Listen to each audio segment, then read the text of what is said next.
Hello students. तो last time हमने जो क्वेश्चन नंबर 5 तक डिस्कस किए थे, आज हम स्टार्ट करें क्वेश्चन नंबर 6। इस एक्सरसाइज से सीबीएसई ने कोई भी पोर्शन डिलीट नहीं किया, दैट मीन्स ये एक्सरसाइज आपके सिलेबस में कंप्लीट है। तो क्वेश्चन नंबर 6 में देखो क्या लिखा है। A 1.5 metre tall boy standing at some distance from a 30 metre tall building. The angle of elevation from his eyes to the top of the building increases from 30 degree to 60 degree as he walk towards the building, find the distance he walks towards the building. तो diagram के साथ question समझते हैं। ये एक boy है, ठीक है, इसको वैसे नहीं देखना है, बेचारा थोड़ा मेरस्मस और कवाशीकोर का वो हो गया शिकार। तो ये बॉय है जो है 30 मीटर, जो एक टॉल बिल्डिंग है आपकी, यानी यहाँ से लेकर यहाँ तक एक बिल्डिंग है, उससे कुछ डिस्टेंस पे खड़ा हुआ है। और ये जब बॉय आगे की तरफ चलता है तो उसका एंगल ऑफ एलिवेशन बढ़ता जाता है। मीन्स यहाँ से जब बिल्डिंग के टॉप पे देख रहा था तब 30 डिग्री था, जब ये थोड़ा सा आगे बी पॉइंट तक पहुंचा यहाँ तक, तब इसका एलिवेशन कितना, सॉरी, एंगल ऑफ एलिवेशन कितना बन गया, 60 डिग्री। और जो पी क्यू है वो पूरी बिल्डिंग की लेंथ है, क्योंकि ये बॉय यहाँ से स्टैंड मतलब कि खड़ा हुआ है, तो इसलिए हमने यहाँ से इसकी हाइट वो की है। बट यहाँ से टोटल जो है ये पी क्यू आपकी क्या है, बिल्डिंग। ठीक है, होप सो आपको क्वेश्चन समझ आ गया होगा। अब हम इसको डिस्कस करते हैं अपनी डायग्राम के साथ। तो let the boy was standing at a point S initially. जो बॉय है एस पॉइंट इनिशियली पे स्टैंड करता है। He walk towards the building and reached at point Q. और वो बिल्डिंग की तरफ चलता है और किस पॉइंट पे पहुंच जाता है, पॉइंट टी पे। नाउ पी आर, जो आपका पी आर है, ये पी क्यू आपकी टोटल हाइट है बिल्डिंग की। तो उसने पूछा पी आर किसके बराबर होगा, तो आपको पता है P Q minus R Q, वही आपका पी आर आएगा। तो P R equal to P Q minus R Q. P Q आपकी पूरी टोटल हाइट है बिल्डिंग की कितनी, 30। अब आर क्यू कहाँ से आएगा, आर क्यू तो सेम है जो आपका ए एस है, और ए एस किसकी है, बॉय की हाइट। तो बॉय की हाइट कितनी है, 1.5 मीटर। तो वही 30 में से हमने 1.5 माइनस किया है 28.5, जिसको हम क्या लिखेंगे, 57/2। अब इसने ट्राइंगल लिया है पी ए आर, तो हम लेते हैं triangle. In triangle P A R क्यों ले रहे हैं, पी ए आर, क्योंकि हमें एक एंगल पता हुआ और एक साइड पता हुई है। तो अब हमें ट्रिग्नोमेट्रिक एप्लीकेशन से अगर हमें एक साइड और एक एंगल पता हो तो हम दूसरी निकाल सकते हैं। तो ट्राइंगल पी ए आर में हमने P R upon A R कर लिया, क्योंकि हमें डिस्टेंस निकालना है उसका बिल्डिंग से। तो P R upon A R किसके बराबर, tan 30 डिग्री। पी आर जो है अभी हमने निकाला यहाँ पे किसके बराबर होता है, 57/2 के। तो पी आर की जगह लिख दिया 57/2 ए आर इक्वल टू 1/√3। √3 की मल्टीप्लाई यहाँ पे होगी इक्वल टू 2 AR। 2 AR इसके डिनोमिनेटर में आएगा, तो ए आर की वैल्यू आ गई 57/2√3। दूसरा हमने ट्राइंगल लिया पी आर बी, क्योंकि यहाँ पे उसका यहाँ तक पहुँचने में उसका एंगल ऑफ एलिवेशन चेंज हो गया कितने डिग्री, 60 डिग्री। अगेन हमने tan का यूज़ किया, तो P R upon B R, तो ये आ गया आपका पी आर और यहाँ पे आ गया आपका बी आर, क्योंकि हमें टोटल ए आर चाहिए था। तो P R upon B R कितने डिग्री आएगा, tan 60 डिग्री। तो tan 60 डिग्री पे देखो उसकी वैल्यू कितनी हो जाएगी, पी आर आपको पता है 57/2 है, बी आर वैसे का वैसे ही रहेगा इक्वल टू √3। तो बी आर कितना हो जाएगा, बी आर यहाँ पे जाएगा और √3 इसके डिनोमिनेटर में आएगा, तो बनेगा 57/2√3। तो रूट डिनोमिनेटर से खत्म करने के लिए हम रैशनलाइज करेंगे, तो इंटू √3 तो बन गया 57√3/2√3, सॉरी 3। तो 3 से जब हम इसको कैंसिल आउट करेंगे, 3 1s and 3 19 जा, तो आपका आंसर आ जाएगा 19√3/2 मीटर। अब मैं देखो यहाँ पे लिखा है therefore S T equal to A B. तो एस टी मीन्स ये आपकी ये वाली डायग्राम, एस टी जो है वो किसके बराबर है, ए बी के।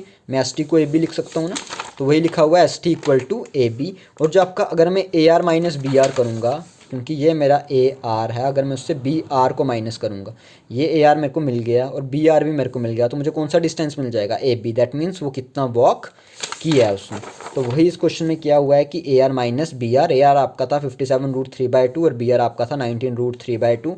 अगर आपने रैशनल नंबर अच्छे से पढ़े हैं क्लास 9th में, तो दैट मीन्स अगर √3 और √3 की कोई सेम टर्म्स हैं तो उनके कोफिशिएंट्स को माइनस कर सकते हैं। तो 57 में से जब हम 19 को माइनस करेंगे तो हमारा आ जाएगा 38√3/2, और 2 से कैंसिल आउट करने के बाद ये आंसर आ गया 19√3 मीटर। तो फ्रेंड्स काफ़ी ज़्यादा इंपॉर्टेंट क्वेश्चन है ये, तो इसको आपको 2-3 बारी अच्छे से वीडियो को देखो और उसके बाद इसकी प्रैक्टिस करो, क्योंकि पेपर में बहुत बारी पूछा जाता है। Question number 7th, again easy question but important question. Question number 7th में जो आपसे पूछा है, from a point on the ground the angle of elevation of the bottom and the top of a transmission tower fix at the top of a 20 metre high building. ठीक है, अगर आपने देखा होगा कि आजकल मोबाइल टावर्स हैं, लोग अपने छतों पे लगाते हैं, तो वही सेम चीज़ है, एक बिल्डिंग के ऊपर एक टावर फिट किया हुआ है जिसका एलिवेशन जो है बॉटम से 45 डिग्री और 60 डिग्री में बन रहा है। तो हमें निकालनी है हाइट ऑफ द टावर। तो आपको ये क्वेश्चन डायग्राम से ज़्यादा बेटर समझ आएगा। तो मैंने जो बी सी हमारी बिल्डिंग ले ली, let B C be the building, और ए बी हमने क्या ले ली, टावर की height, and D be the point from where angle of elevation are measured. और जो डी पॉइंट था यहाँ से हम एंगल ऑफ एलिवेशन को मेजर कर रहे हैं। तो पहले कितने डिग्री बन रहा था 45, और दूसरा कितने बना रहे हैं वो 60 डिग्री। अब देखो सबसे पहले तो हम 45 वाले पे चलेंगे। तो छोटी ट्राइंगल ले ली बी सी डी।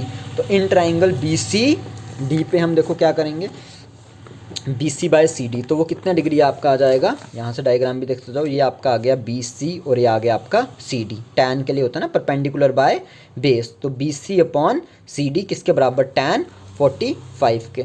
तो B C upon C D equal to tan 45। Tan 45 आपको पता है 1 है, 1 होता है। तो बी सी दिया हुआ था जो बिल्डिंग की हाइट है 20 और सी डी, ठीक है। तो सी डी इक्वल टू 20। तो सी डी आपका आ गया कितना 20। तो यहाँ पे जो आपका सी डी आ गया दैट मीन्स ये अभी आ गया आपका 20। तो उसके बाद जो नेक्स्ट है आपका in triangle A C D. तो उसमें आपका क्या आ जाएगा, ए सी अपॉन सी डी। तो हमारा जो है सी डी कितना आ गया 20। उसी तरह अब हम बड़ी वाली ट्राइंगल ले लेंगे जो कौन सी बन रही है, ए सी डी। तो ध्यान से देखो ए सी किसका कॉम्बिनेशन है, ए बी और बी सी का, अपॉन सी डी, क्योंकि हमें इसी साइड से मतलब है, ए डी का कोई मतलब नहीं है, इसलिए हम उसी रेशो का यूज़ करेंगे जिसमें परपेंडिकुलर और बेस का यूज़ हो रहा है, ठीक है। और वो एक ही है टैन। तो अब हमारे पास जो ए सी डी ट्राइंगल में ए सी अपॉन सी डी आ जाएगा टैन 60, और ए सी मैंने अभी दिखाया किसके बराबर होता है, A B plus B C upon C D के। तो हम लिखेंगे इसको A B plus B C, हमें पता है कि 20 है बिल्डिंग की हाइट, और सी डी भी 20 आ चुका है। तो A B plus B C की जगह भी 20 और सी डी की जगह भी 20 की मल्टीप्लाई √3 से हो जाएगी। तो एक स्टेप मैंने शॉर्टकट किया, अगर आपको नहीं समझ आ रहा तो चलो यहाँ पे लिख देता हूँ A B plus B C और 20√3। तो ये 20 जब उधर जाएगा तो माइनस का हो जाएगा। तो आपका कितना बन गया 20√3 माइनस 20। तो यहाँ से हम 20 कॉमन ले लेंगे तो बन जाएगा 20√3 माइनस 1 मीटर। तो नेक्स्ट क्वेश्चन है आपका क्वेश्चन नंबर 8। अगेन जैसे टावर वाला क्वेश्चन था सेम क्वेश्चन है। अब इसमें टावर की जगह एक स्टैचू है 1.6 metre tall, stands on the top of a pedestal. Pedestal means जैसे कोई स्टैचू खड़ा होता है तो उसका कुछ ना कुछ बेस होता है नीचे, है ना। जैसे अगर आप टी मोर में देख रहे हो तुषार महाजन जी का स्टैचू है तो उसके नीचे पहले क्या बना होता है, बेस। तो उसी चीज़ को हम बोलते हैं पेडिस्टल। तो from a point on the ground the angle of elevation of the top of A statue is 60 degree. नीचे से देखने पे जो स्टैचू का टॉप है वो कितने डिग्री पे बनता है, 60 डिग्री पे। और and from the same point the angle of elevation eight the top of the pedestal. और पेडिस्टल का टॉप, जो पेडिस्टल का टॉप होगा वो स्टैचू का बेस होगा, दैट मीन्स स्टैचू वहीं से स्टार्ट हुआ होगा ना ऊपर की तरफ जाना। तो वो कितने डिग्री है, 45 डिग्री। तो हमें निकालनी है हाइट ऑफ द पेडिस्टल।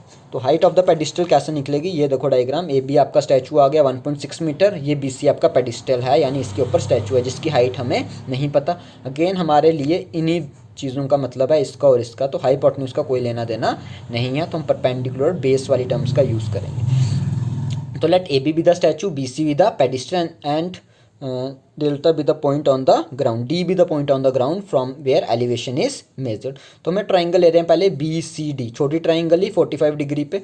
तो B C upon C D tan 45 1 के बराबर होता है। तो B C upon C D equal to 1। तो बी सी किसके बराबर आ गए, सी डी के। तो in triangle A C D, अब हमने कौन सी ट्राइंगल ली है, ए सी डी। तो वो किसका कॉम्बिनेशन होगा, A B plus B C का। तो A B plus B C का कॉम्बिनेशन होगा A B plus B C upon C D √3। A B यानी स्टैचू की हाइट हमें पता है 1.6, बी सी पेडिस्टल की हाइट हमें नहीं पता, upon B C equal to √3। तो अभी हमने किया कि बी सी जो है वो सी डी के बराबर है ऊपर। तो हम इस बी सी को, क्योंकि हमें सेम वेरिएबल आने हैं, अगर यहाँ पे बी सी है तो नीचे भी आपकी क्या टर्म आनी चाहिए, बी सी। तो इस बी सी की मल्टीप्लाई √3 के साथ होगी तो बन गया B C √3। 1.6 plus B C, ये यहाँ पे जाएगा तो माइनस का हो गया।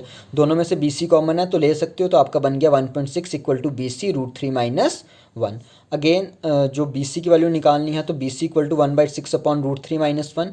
अब कई बच्चे यहाँ तक भी छोड़ देते हैं, बट अगर आपने 9th में रैशनलाइजेशन सीखी है तो इस चीज़ को रैशनलाइजेशन करना ज़्यादा बेटर रहता है। तो मल्टीप्लाई कर देंगे √3 + 1 अपॉन √3 + 1। तो ए माइनस बी, ए प्लस बी का फॉर्मूला लगाओगे तो ए स्क्वायर माइनस बी स्क्वायर। अगर नहीं समझ आ रहा इधर कर देता हूँ, √3 का स्क्वायर माइनस 1 स्क्वायर और स्क्वायर कैंसिल, 3 - 1 आपका कितना आ जाएगा 2। तो वही यहाँ पे लिखा हुआ है 1/6 इंटू √3 + 1। जब 2 से 1.6 को डिवाइड करोगे तो आपका कितना आ जाएगा 0.8 √3 + 1 मीटर। दैट मीन्स ये आपकी किसकी हाइट आ गई, पेडिस्टल की। अब आपको पेपर में √3 की वैल्यू दी होती है 1.732, तो वो आप यूज़ कर सकते हो। अगर नहीं दिया तो आप यहाँ तक भी इसको छोड़ सकते हो। क्वेश्चन नंबर 9 ये है, एक elevation of the top of A building from the foot of the tower. एक साइड बिल्डिंग खड़ी है और दूसरी उसके अपोजिट साइड कौन है, टावर है। तो जब आप angle of elevation top of building from building के ऊपर से टावर के बेस को देखते हो तब 30 डिग्री बनता है, और जब टावर के टॉप से आप बिल्डिंग के फुट पे देखते हो तब कितने डिग्री बनता है, 60 डिग्री। अगर टावर की हाइट 50 मीटर है तो आपको बताना है बिल्डिंग की हाइट कितनी होगी। तो यहाँ पे जनरली देखो जो टावर है वो बिल्डिंग से तो ज़्यादा ही हाइट पे होता है, कुछ रेयर केसेस में ही टावर की हाइट क्या होती है, कम। तो हम ए बी बिल्डिंग को मान के चल रहे हैं और सी डी हमने टावर को माना। तो जब बिल्डिंग के जब टॉप से देखते हैं तब कितने डिग्री बनता है वो 30 डिग्री, और जब इसके टॉप से देखते हैं तब कितने डिग्री बनता है 60 डिग्री। तो वही लिखा है A B be the building and C D be the tower. तो सबसे पहले हम ये ट्राइंगल ले लेते हैं सी डी बी। अगेन हमें इससे लेना देना है क्योंकि हमें उन दोनों के बीच क्या निकालना है, डिस्टेंस। तो इससे और इससे इस चीज़ का कोई लेना देना नहीं है, तो हम अगेन परपेंडिकुलर बेस tan 60 का ही यूज़ करेंगे। तो C D upon B D, तो ये सी डी आपको पता है कितनी है, 50 है, तो 50 upon B D equal to √3, तो बी डी आ गया 50/√3। इसको रैशनलाइज़ करना है तो कर सकते हो, आपकी अपनी चॉइस है, ठीक है। अगर हम आगे रैशनलाइज़ किया, जब हम ट्राइंगल लेते हैं ए बी डी तो उसमें बी डी का यूज़ होगा। तो अगेन क्योंकि हमें ये हाइट चाहिए तो ए बी अपॉन बी डी जो किसके बराबर होगा, tan 60 डिग्री के, सॉरी 30 डिग्री। tan 30 डिग्री आपको पता है कितना होता है, 1/√3। तो एक स्टेप जो है यहाँ पे शॉर्ट किया आप कर सकते हो, ए बी जो आपका बी डी हमने अभी निकाला था वो कितना आया था हमारा, 50/√3, है ना।